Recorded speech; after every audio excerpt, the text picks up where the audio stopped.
All right, today I'm going to show you how to choose an artwork. This assignment is for the Beast. In fact, this is the first of 9 assignments for the Beast. So you are going to choose an artwork, and then all these other assignments for the Beast are going to be based on this artwork.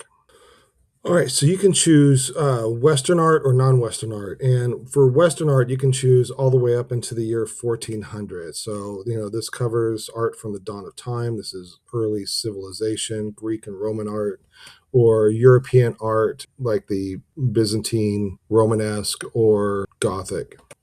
Or you can choose non-Western art up to the year 1971, which is the year I was born. So you can choose art of Africa. And with Latin America, we study Latin American, like modern art in 1304. So with in this class, if you're going to choose Latin America, choose Latin American art before the year 1900. Or you can choose art from Asia. That's China, Japan, Korea, Southeast Asia, like India, Indonesia, Cambodia, Vietnam. And then you can choose art from Oceania. That's like Hawaii, Australia. So I bet you're wondering, how do you begin doing this? So you can look up artworks on the online textbook for this online class. So you can go to D2L, then content, and then down here you'll go to the Beast and 1.0, you choose an artwork. This right here, this is the video you're watching. Just below the video is the textbook that we are working with.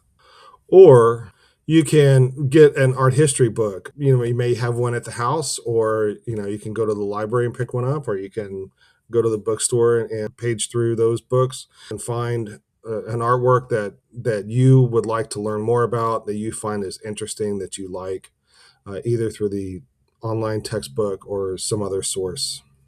So, if you're using the online textbook, the one that I gave you at a PDF, so if you are interested in prehistoric art, like that of the cavemen, that would be chapter 1, and it also covers things like Stonehenge. If you are interested in the ancient Near East, that is Iraq, Turkey, and Israel, and the West Bank, you can go to chapter 2. If you're interested in the art of Egypt, you can go to chapter 3. If you're interested in ancient Greek art, right, and this is like even before ancient Greek, this is the prehistoric Greek. You can go to chapter 4 and the art of the Minoan and the Cyclades and Mycenae. Then, if you're really interested in Greek art, you can go to chapter 5. That's the classical Greek art. If you're interested in the time period between Greek and Roman, you can go and look at Etruscan art. That's in chapter 9.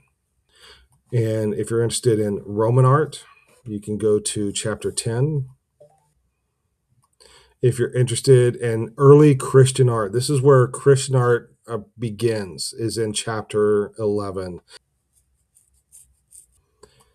If you're interested in also early Christian art, you can go to the Byzantine chapter, and this is art all around Italy and Greece and uh, uh, Turkey and the northern Africa.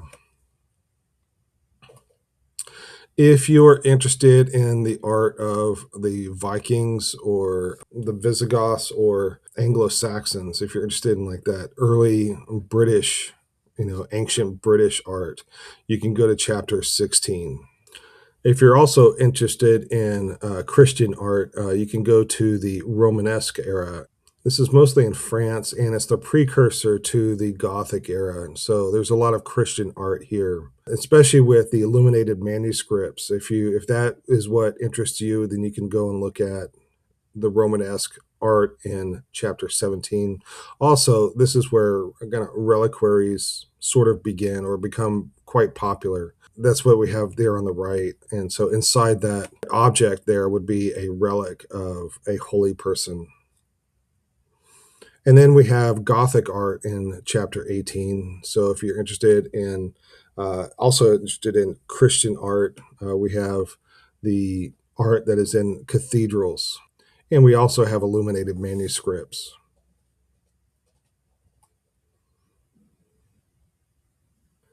And then if you are interested in Renaissance at all, this is the precursor to the Renaissance.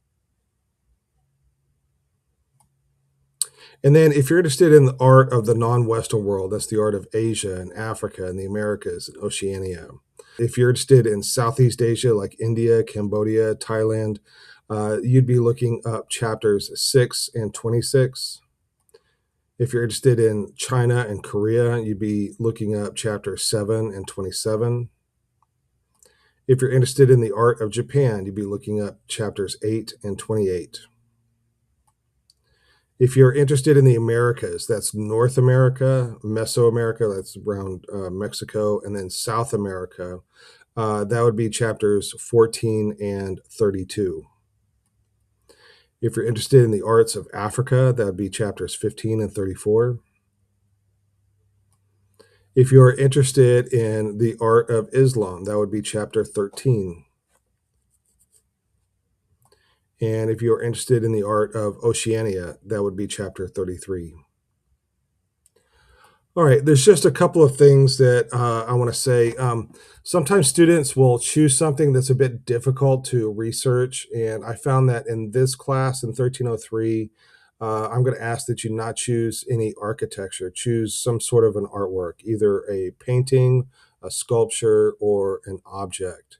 And then I had a student a few years ago that chose swords, and that was really difficult to research. So with the research tools that we're going to use in this class.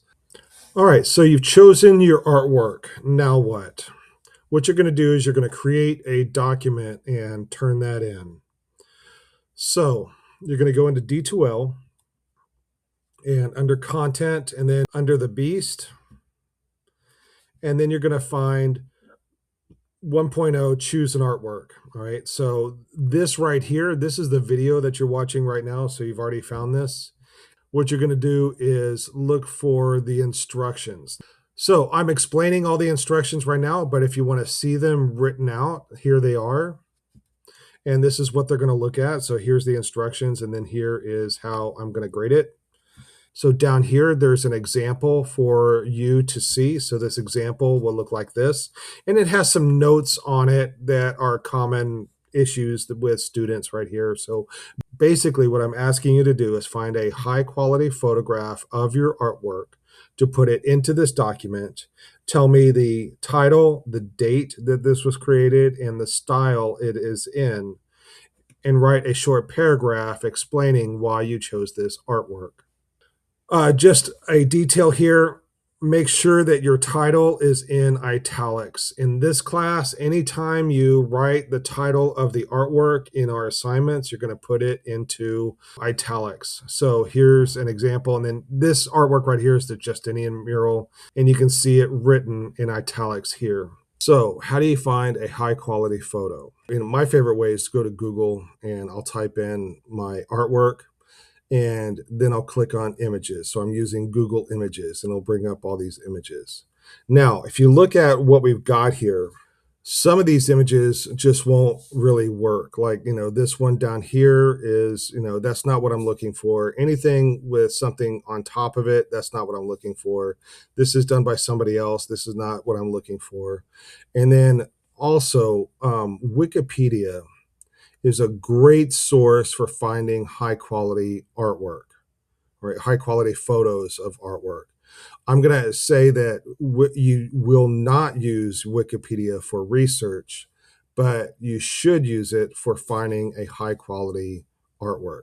So if you click on that, it's going to show it up larger over here. And then if you put your cursor over the image, a little box appears down here with a number in it. And if that number, like it has two numbers, it'll be horizontal by vertical. If this number is close to 1,000, between 1,000 and 2,000, that's the perfect number.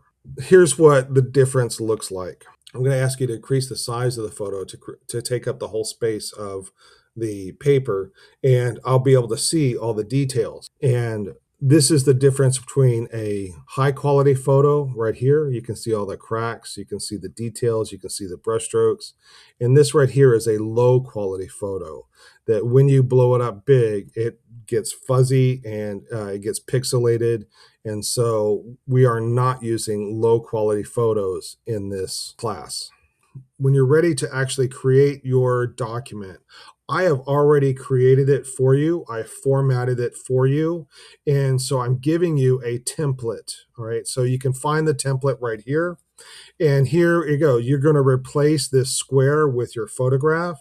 And all you need to do is just change the words. You just need to change this to the title of your artwork, and change this to the date of your artwork, and change this to the style of your artwork. Change all this writing to why you chose your artwork. Up here, change my last name to your last name. And then you're going to turn in your assignment here. So you're going to convert your document to a PDF and then submit it here. Okay, so here's how I'm going to grade this assignment. If you turn it in on time with no mistakes, you're going to get 100. If you turn it on time and there's some mistakes, I'm going to give you an 11.11. So this 11.11 is basically a message to see me. Email me or message me through D2L and I will tell you what is wrong. I'll also make a comment on your project, and so you can look up the comment on the project. If you resubmit it and there's still problems, I'll give it a 12.12. That means I saw it, but there's still problems. Anyways, if you resubmit it with corrections, I will change the grade from 50 to 100. If you turn it in late with no mistakes, I'm going to give it a 50.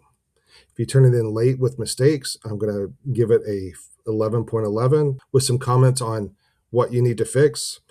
If you resubmit it with corrections, I'll change that grade back to a 50. If you don't turn it in, it's a 0. So what do I mean by late? This policy only applies to the BEAST. It does not apply to quizzes or tests or other assignments that we do in class. Those assignments, when the due date is passed, they will be unavailable to you. But the BEAST assignments, I want you to get those turned in. On the BEAST assignments, you have a 23-hour grace period from the time that it's due to the time that it then becomes late. If the computer says when you turn it in that it's less than an hour late, all the way to 23 hours late, if it says the word hours here or hour here, that means I will grant it to you as being turned in on time.